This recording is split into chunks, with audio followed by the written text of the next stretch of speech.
এবার আমরা আলোচনা করব গ্রুপ ভার্ব সম্পর্কে।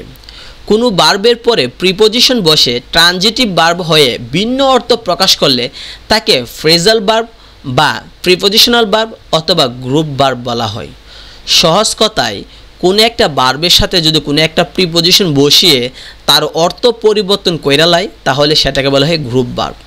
আবার বলতেছি, কোনো একটা সেন্টেন্সে যদি কোনো একটা ভার্ব বসে এবং তার সাথে যদি কোনো একটা প্রিপোজিশন বসে বৈশা যে ভার্বটা দেওয়া আছে সে ভার্বের অর্থ পরিবর্তন করে তাহলে সেটাকে বলা হয় গ্রুপ ভার্ব বলা হয় বা ফ্রেজাল ভার্ব।